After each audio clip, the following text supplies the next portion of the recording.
he continuously will help us prepare to the best of our abilities and will teach us how to perfect our mental approach. He just has tremendous respect for everyone, no matter where you are, who you are. I think the number one thing that I've learned from him would be how to deal with adversity, or what we'll call curveballs in the office or in the dugout.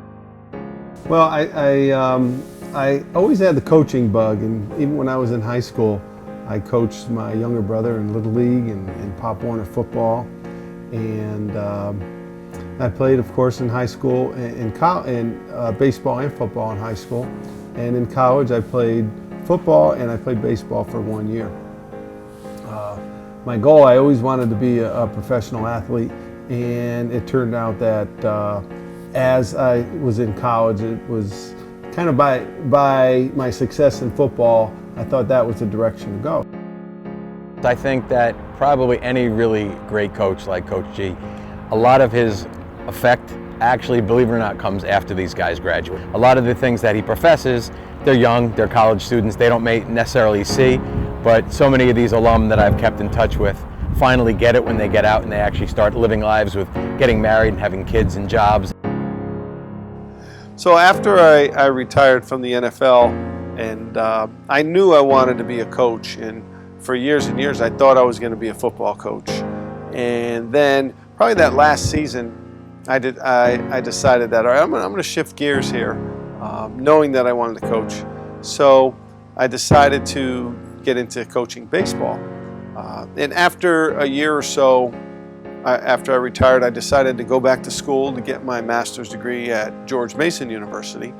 And I spoke with the head coach, who's still there, Billy Brown, and asked him if he needed an assistant. And he welcomed me in and onto the program. So I got my master's degree. I coached at George Mason for 2 years. And at the end of that second year, which we actually made it to the Division I regional tournament, the Sacred Heart job opened up. So our athletic director at George Mason was Jack Cavance, who grew up in Bridgeport and good friends with Dave Bike, who was the athletic director at that time. Nick was working on his master's at the George Mason University at the time. I knew he was a real good athlete here in Connecticut. He was a little bit after me, so I never crossed paths. But the athletic director at George Mason, by the name of Jack Cavance, was a very good friend of mine, Boston College grad. And I called, Nick had applied, and I called Jack about Nick, and he just gave him such a high recommendation, seeing him work at the baseball team. He knew him as a person more than I did, and I just took, of all the candidates, I gave Nick a shot, and it was one of the best moves I made. The feel of the school when I arrived was awesome. I mean, the students were all engaging, the professors. It was really a close-knit college. It was a commuter school, and it was very close-knit. And I think that's one of the things that we have brought with us throughout my 29 years here, is that engagement with the students at all levels. It's still small enough where we're able to do that and really pay close personal attention to the students and the student athletes. So that feels good. Now the physical plant is totally different. The programs have expanded. Just the facilities, it's been such a tremendous upgrade in those respects. Just the way that he taught the mental game. I mean, he is so good at that, and really connecting with the players on teaching them how to have positive thoughts about themselves and how to have positive thoughts for the team, and really addressing that mental side of the game, where some coaches are afraid to even engage in conversation because of the doubt side of it. But addressing that and giving the players tools, giving the coaches tools to use to help the players with the mental approach and their own self-talk. So I mean, it's not really a juicy story, but it's something that I think has given us as a program an edge, and I certainly would want to continue that. Fall year of junior year of high school, I got a letter in the mail of Sacred Heart Baseball, and I was like, wow, my first letter in the mail from a college team. This is gonna be cool, this is awesome. Ends up, it was just my ID saying, hey, you left this at Harbor Yard. You know, just, that was my first initial thought of G, just a good guy.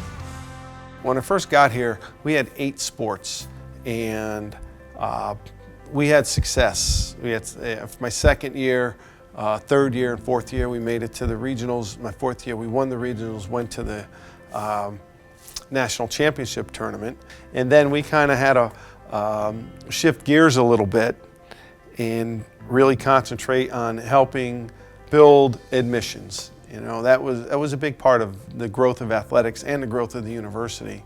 Went hand in hand. So it was tough, and there was struggles. So our wins and losses our losses went up and our wins went down. However, later in the 90s, when we started go Division I think we started 2000 may have been the first year. That's when they started supporting athletic scholarships a little bit stronger in order to compete at the Division I level.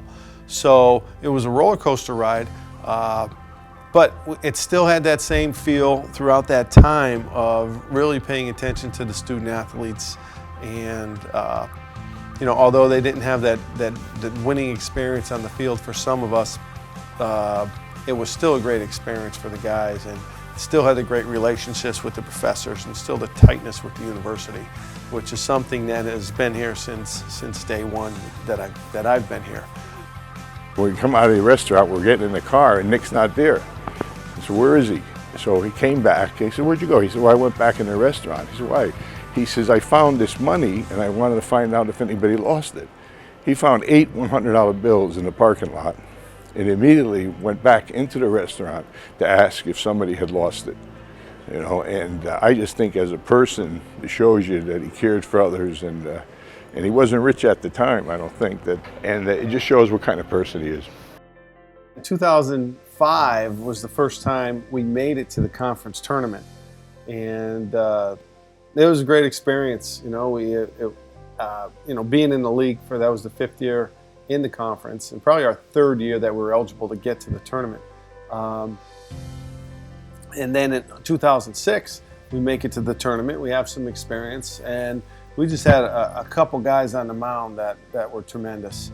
And we ended up beating Central Connecticut in the final game to win the tournament and go to the regionals. And in that game, we actually beat 2 pitchers, one from Central and one from Wagner, who ended up and are still pitching in the big leagues. So it was a tremendous feat. And our ace, Jay Monty, he had a tremendous season. He ended up playing some professional ball too. So it was just a great experience, and to really put Sacred Heart baseball back on the map after being off for so many years. The transition from high school to college baseball, I feel like it's always kind of difficult as a freshman. And G just makes it that much easier with the mental side of things, both on and off the field. He's willing to learn as much as he knows and as much as he's been around, and to think positive and to make the guys relax. I remember one time he had the guys kind of humming before they were hitting or something, you know, just to relax, you know, just to relax. And I always kid with them. I said, Nick, you know, all that stuff helps if the guy can hit. You know, and fortunately for us, he's recruited guys that have hit. He's recruited pitchers, you know what I mean? He's got some good players. He's developed kids that come in and stay with them, and just the baseball story on the whole, just to be in the championships and to do what he's done is just remarkable.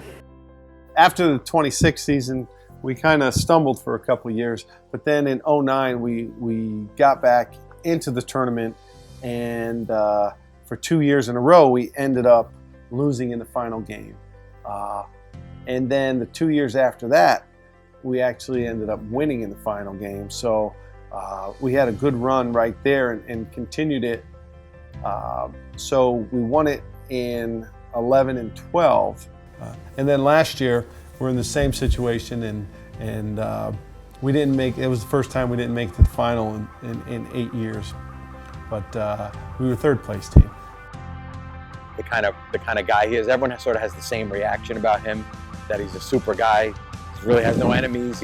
Everyone really likes him. So I mean, there's not one pinpointed story, but regardless of who you meet that he's connected with, could be years ago, could be recently, all get that same effect. They understand what a genuine person means. The first regional we won, which when we were Division II, back in 1992, after just losing in the regionals in 90 and 91, and then winning it in 92 with pretty much my first recruited class, as they were seniors, juniors and seniors, was very special, going to a national championship. And then you can just count all the times that we've been to the regionals in Division I. You know, have all been special, and the guy and the players. So this year has been a blast. The last 8 years have been a blast with the quality of the student athletes, and not just this last 8 years. Even when we were struggling, I got to tell you, in the 90s, you know, there was always some great guys, hard-working guys. You know, and just we didn't have enough to really compete with the top guys in the conference. But the guys always played hard, and I'm proud of every team that I coached there.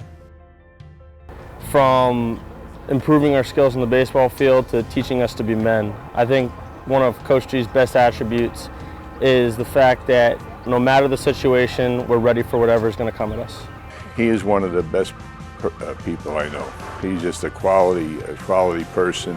I have the utmost respect to him as an individual.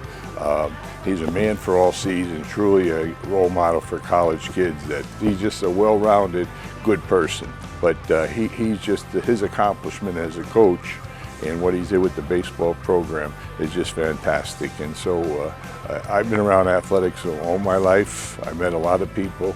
There's nobody I respect more as a person, as a coach, than Nick Giaquinto.